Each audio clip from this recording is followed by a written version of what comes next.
Martín, ¿cómo estás? Muy bien, ¿cómo Un andás? placer y gracias también. Estoy agradeciendo, pero me parece que es de buena educación agradecer la presencia. No, un gusto estar acá. No quiero perder tiempo, tenemos mucho para charlar. Leí tu libro, que aquí lo tengo, Debajo del agua. Voy a arrancar por una pregunta. De todo lo que tengo, te voy a preguntar por bala de plata. La consulta concreta es esta. ¿Existe la bala de plata en economía? Porque estuvimos hablando en este último tiempo que el gobierno ahora eliminó el piso y el techo de la banda donde tiene que intervenir. ¿Existe la bala de plata o siempre te da una posibilidad más y una oportunidad más si errás el medicamento para la economía? No siempre. A ver, las sociedades se pueden desintegrar. Como vemos, los países, las naciones no desaparecen. Lo que tiene es un costo cada vez más alto. Cuando vos tenés una crisis económica, tenés siempre una bala más, ¿sí? Hasta determinado punto. Es como que sos un cazador y viene un rinoceronte de frente. ¿Tenés bala? Sí, tenés la bala de plata que le tirás. Si le erraste o le pegaste en la coraza del rinoceronte y no lo mataste, tenés que cargar, mientras el rinoceronte sigue corriendo. Entonces, en la medida que las inconsistencias se acumulan, vos tenés a tiempo. Es decir, si lo agarrás a tiempo, tenés un costo más bajo de resolverlo. A medida que se te va acercando, es cada vez más difícil. Tenés que ser muy certero, la bala tiene que estar bien, el rifle tiene que estar bien. Entonces, si perdiste la oportunidad de evitar una situación más grave a tiempo, generalmente se complica. Y a veces se complica tanto que no tenés salida. Arrancás tu libro con una frase que es: no busques en el espacio lo que se te perdió en el tiempo, que es una frase de un escritor israelí. Sí. Amos Oz. Amos Oz. Sí.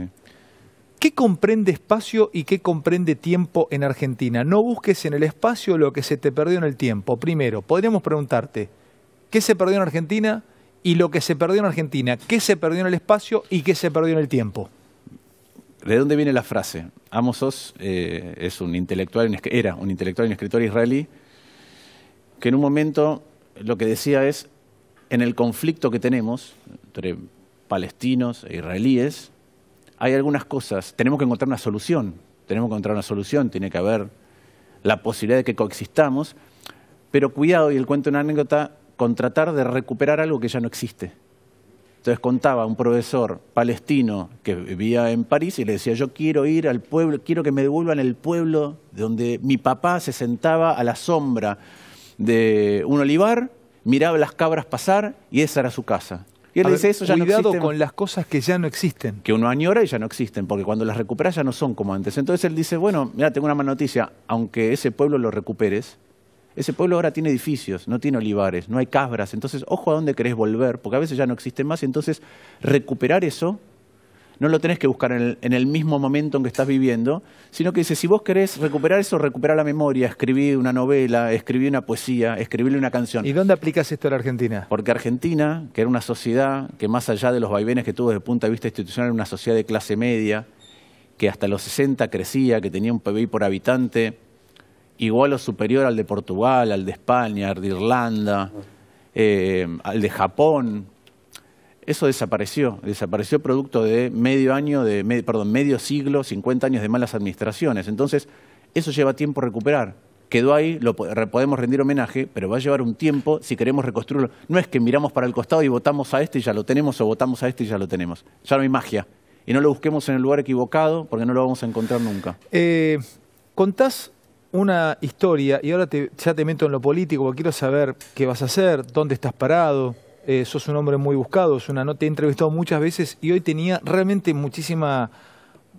tengo un especial entusiasmo por esta entrevista que seguramente titulará en varios lugares. Contás una historia que es que vienen dos peces jóvenes, sí, nadando, y enfrente viene un pez más anciano. Y el pez más anciano les dice a los peces jóvenes: buen día, ¿cómo está el agua hoy? Y los peces jóvenes pasan y uno le dice al otro de los peces jóvenes: no entiendo, ¿qué es el agua? O sea, no tenían ni idea de lo que era el agua y eran peces, eran pescados. ¿A dónde va la pregunta en Argentina? Es: ¿qué me querés decir con eso? Que yo pierdo ya la idea o doy por sentado que me tenés que dar un montón de cosas como Estado y no me las deberías dar? No entiendo. ¿Cuál es la...? A ver, explícame la idea. Esa es una anécdota con la que comienza una charla de grabación que da un escritor que se llamaba David Foster Wallace. Ese texto se puede encontrar en internet, se llama Esto es agua. Se llama Esto es agua. Esto es agua. ¿Por qué me gusta utilizarlo? Porque muchas veces no nos damos cuenta de algo que es omnipresente, que lo tenemos por todos lados, que es recontra importante, en el caso de los peces, lo que les permite vivir, el agua. Y lo dan por sentado porque lo ven y no lo están mirando todo el tiempo. Es parte de aquello con lo que conviven y que los hace vivir. ¿Qué es en la Argentina y en cualquier estado, en cualquier país moderno, en cualquier sociedad moderna, el agua? Es fácil de encontrar. La mitad de tu costo cuando producís, el 35% o más si contás otros impuestos de lo que te toca pagar cuando trabajás. Para. ¿Eso qué sería? ¿Es esencial? Ahí voy.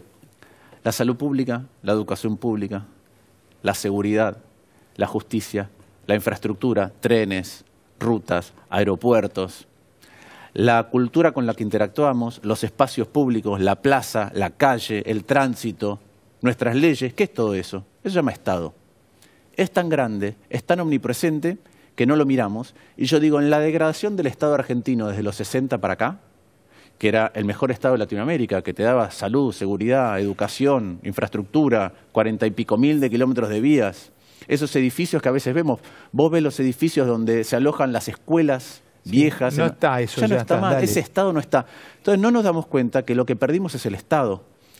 Y el Estado, cuando se degrada al ritmo que se degrada en la Argentina, tiene un montón de consecuencias económicas, que recién las mencionaba Maxi, que es lo que venimos repitiendo. Decía, bueno, tenemos inflación hace mucho, tenemos el problema del dólar, la deuda, ¿dónde coincide con lo del esencial del agua? No entiendo. Porque vos, el Estado, todos los días contribuís para el Estado, pagando impuestos, y todos los días recibís cosas del Estado. Y tanto te has acostumbrado que existe un Estado, que no te das cuenta que vivís inmerso en una sociedad cuyo presencia fundamental para organizarnos a todos es el Estado. Que cuando eso se desorganiza, igual que cuando el agua se desorganiza o cuando el agua se descompone, no hay vida, o por lo menos no hay vida normal. ¿Y acá se descompuso el Estado? Y acá se descompuso el Estado a un nivel enorme. Bueno, pero pará. Mira, Martín, no te voy a apurar a vos, porque aparte te aprecio, te tengo respeto y sinceramente admiración. Pero escúchame, dame una respuesta por qué se pudrió el Estado acá y por qué no salimos adelante. Yo estoy ya medio harto y cansado de gente que viene y me da una explicación de lo que está pasando, pero no me dice cómo hay que mejorarlo. Bueno. Porque, a ver, te voy a poner el ejemplo de Japón. Japón en el 45 arrancó con 2 bombas nucleares. Y nosotros en el 45 teníamos el Estado de Bienestar, teníamos a Perón, teníamos un país que daba derechos a los trabajadores. Entonces, explícame por qué una bomba nuclear en Hiroshima y yo tenía un país, entre comillas, ordenado, y ahora estoy como estoy y ellos son Japón. Explícamelo. Explícame qué pasó y dame una alternativa para poder salir adelante. Bueno, vos sabés que se le adjudica a Kuznets, un premio Nobel de Economía, haber dado esos ejemplos. Dice, hay países desarrollados, subdesarrollados, y después está Japón, que no tiene nada y tiene todas esas circunstancias, sin embargo se desarrolla, y Argentina, que se supone que tiene un montón de cosas y no logra desarrollarse. Da 4 clases de países, desarrollados, no desarrollados, Japón, Argentina y Japón. Sí. Entonces, ¿qué es lo que digo en el libro? ¿Qué es lo que creo que pasó y que está en la raíz de muchas de las cosas? Nosotros no tomamos la administración de los recursos públicos como corresponde, en diversas dimensiones. Una es obviamente en la corrupción. Entonces, un Estado que se va corrompiendo, que tiene prácticas cada vez más corruptas, no es que pierde solamente una parte de la plata. Si la corrupción se degrada, inventás políticas públicas para cobrar coimas. O sea, vos decís que robar no es gratis. No, es gravísimo. Es gravísimo desde el punto de vista de la organización del Estado, sobre todo cuando el motor de algunas decisiones de política es la corrupción. Es decir, yo te digo, mira, no te voy a controlar los trenes, hacer lo que quieras porque total me estás pagando. Voy a dejar entrar a Efedrina porque total me estás pagando. No voy a controlar ambientalmente lo que hacen las empresas curtidoras.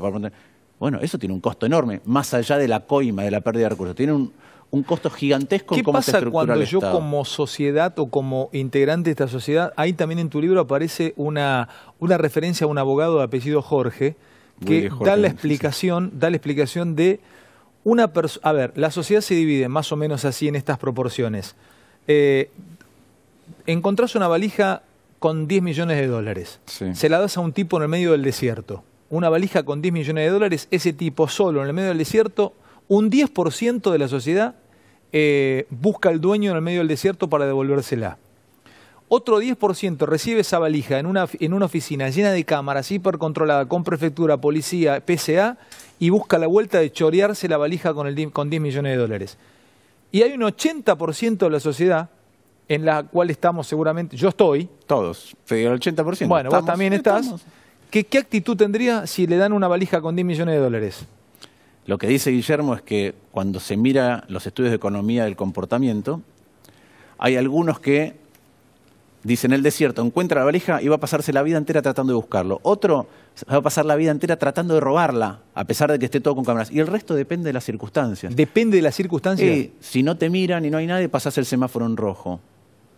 Y vas transigiendo un montón de cosas. Entonces, ¿por qué lo dice Guillermo y por qué es tan importante su reflexión? Porque lo que dice es, no busquemos, y eso es válido también para cómo se puede reformar una sociedad, no busquemos nuestros defectos en nuestro ADN, porque el ADN de los humanos es 99,8% igual en todos los casos, sino que construyamos sistemas que impidan eso, que castiguen. Entonces vos ves que, y no tenés que irte a Noruega o a Japón, donde alguien se hace el harakiri, el seppuku, si lo encuentran en un acto de corrupción. En Uruguay el vicepresidente tuvo que renunciar por alegar que tenía un título que no tenía y después utilizar la tarjeta corporativa de ANCAP para compras personales. O sea, vos decís que el afano es dramático. O sea, y además que se corrige con sistema. Es decir, en la medida en que los incentivos son apropiados y los castigos son apropiados, la gente se comporta, ese 80% que conformamos casi la inmensa mayoría, se comporta de una manera. Y si eso no está, se comporta de otra. Recién te lo contaba Álvaro cuando te decía, ¿qué pasa cuando se disgrega una sociedad y las reglas y los castigos y la vigilancia deja de existir? Bueno, alguien le roba a su propia familia para poder... Ahora vuelvo a lo político en un minuto, pero pará. Mira, todas estas preguntas las saqué la charla. Muchos de ustedes del otro lado habrán tenido un Nokia, el Nokia 1100. Nokia nace en Finlandia. Finlandia es un país de 5,5 millones, 6 millones de habitantes. ¿Llegó a ser una tercera parte del PBI? Llegó a representar el 40% de las exportaciones, de la investigación y desarrollo. O sea, es un país muy pequeño. 20% de lo agregado, sí. Finlandia, que nos enfrentamos nosotros a Finlandia en el... a Islandia nos enfrentamos nosotros. En el último mundial, no. Finlandia, un país muy pequeño, tenía Nokia. Nokia quiebra cuando sale el iPhone. Cuando sale el smartphone, sí. El smartphone. O sea, sale el iPhone y quiebra Nokia. Cambia la concepción de lo que es un teléfono celular y Nokia queda knockout. ¿Y queda knockout el país también? Tiene un impacto fenomenal en todo. Y era una parte muy importante del valor agregado, era parte muy importante de las exportaciones, de la investigación y desarrollo, de los impuestos que se pagaban, y de golpe el país queda golpeado con eso y viene la crisis financiera internacional y le pone un golpe de knockout. ¿Qué quiero decir yo con esto? ¿Por qué uso ese ejemplo? Porque en el mundo actualmente hablamos de que compite Apple contra Samsung, pero en el fondo no nos damos cuenta que están compitiendo los estados. ¿Por qué? Porque la mitad de tu costo son impuestos, casi en todos lados del mundo. Y contra esos impuestos los estados te dan algo. Entonces, cuando nosotros vamos a competir... Cuando compite Samsung con Apple, ¿está compitiendo Corea contra Estados Unidos? Claro. Indirectamente están haciendo eso. Entonces, yo lo que digo es, vuelvo a la idea del agua. Si no prestamos atención a lo que estamos haciendo con nuestro Estado, y si nuestro Estado está perdiendo capacidad con respecto a otros Estados, es parecido a cuando a Nokia, que era un porcentaje relativamente chico del PBI, 4% del PBI, cuando Nokia le pasa lo que le pasa, porque sale un competidor externo e impacta a toda la economía finlandesa, imagínate si lo que está perdiendo la carrera de la competencia esa es tu Estado contra el Estado de Corea, de Chile, de Colombia, de Finlandia, de Japón, de China. Bueno, es el 40% de tu economía que se comporta cada vez peor que el 40% de la economía del de al lado. ¿Cómo vas a ganar una competencia así? Entonces, hay una parte que es corrupción, una parte que no podemos cuantificar. Hay otra parte que son malas prioridades. Nosotros tenemos, vos me has escuchado decirlo un montón de veces, 3 veces más plata por cada argentino que hace 25 años en los estados, nación, provincia, municipios, en cada uno de ellos. Para que te des una idea, si sumás lo que tiene de más el Estado Nacional para los porteños, donde vivo yo y donde estamos ahora, más lo que tiene el gobierno de la ciudad por cada porteño más que hace 25 años, son $14.500 por año más.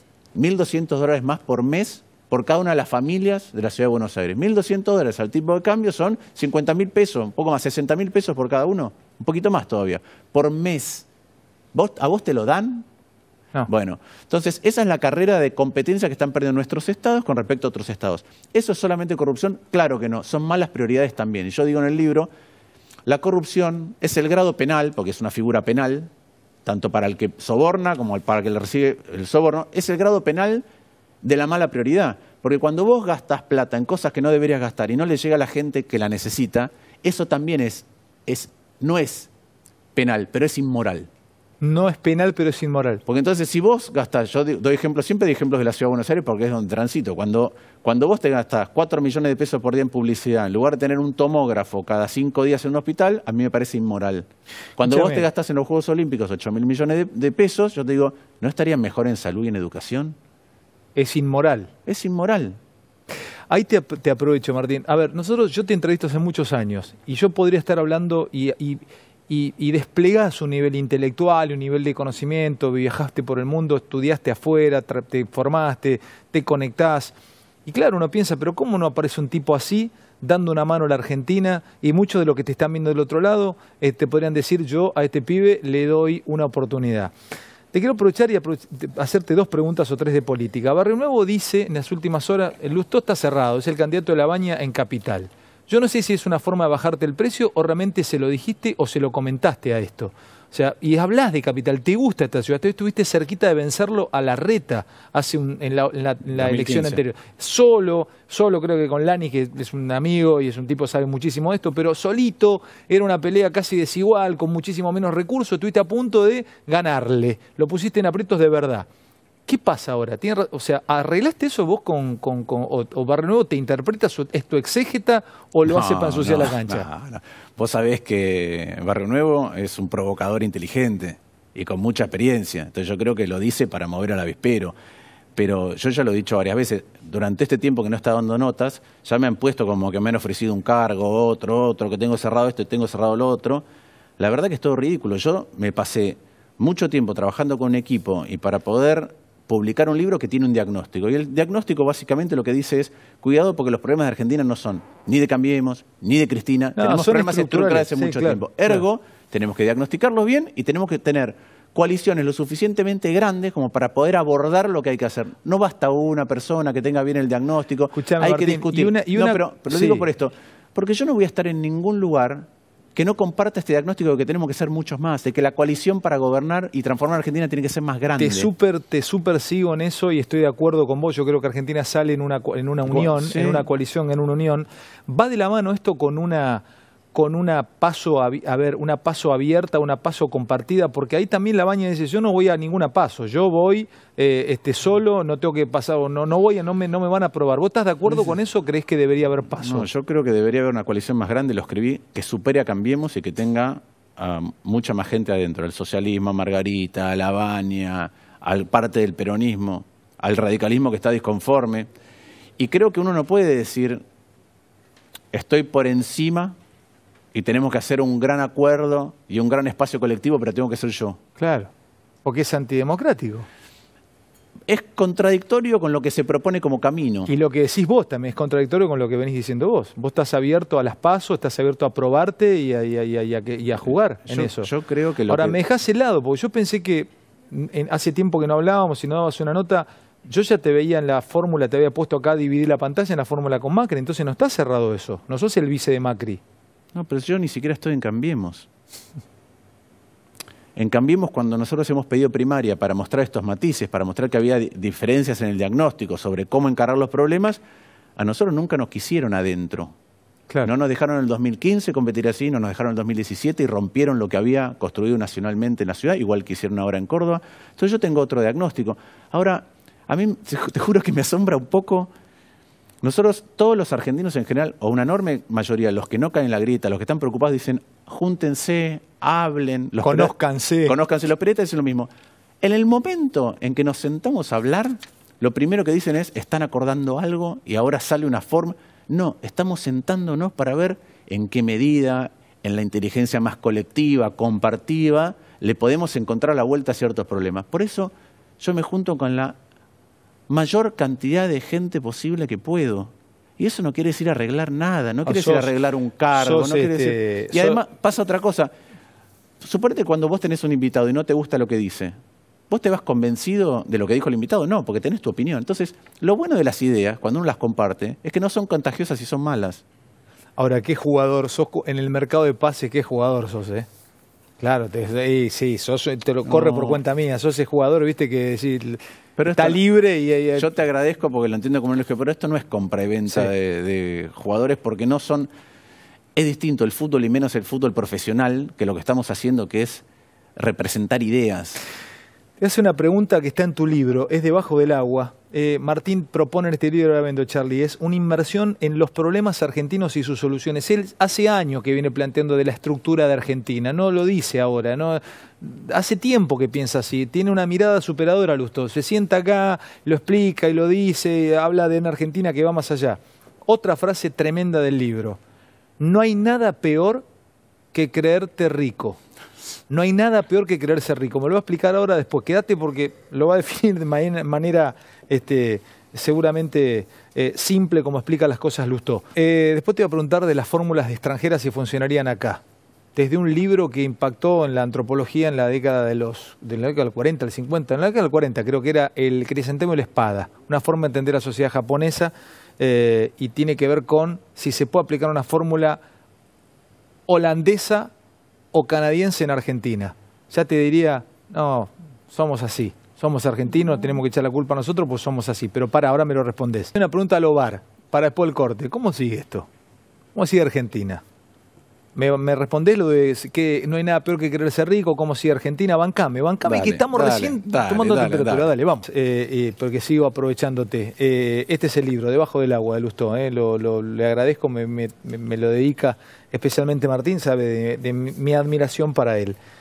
No hay nada peor que creerse rico. ¿Por qué no hay nada peor que creerse rico, Martín? ¿Qué te pasa a vos cuando pensás que sos rico? Cuando pienso que soy rico, pienso... no tengo que preocuparme de nada.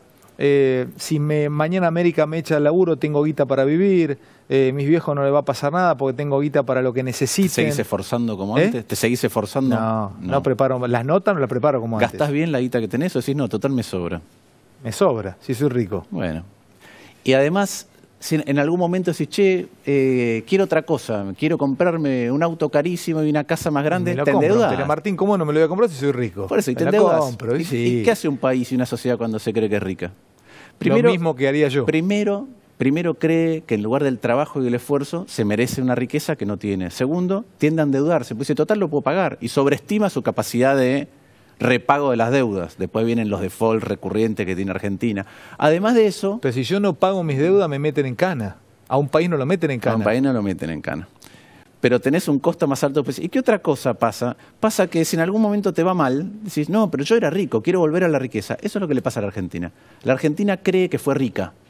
A fin del siglo XIX, de hecho, los datos te muestran eso, que Argentina llegó a tener... ¿La Argentina cree que fue rica? Claro. Y de hecho Argentina fue rica en el siguiente sentido. En 1895 tenía el PBI por habitante más alto del mundo.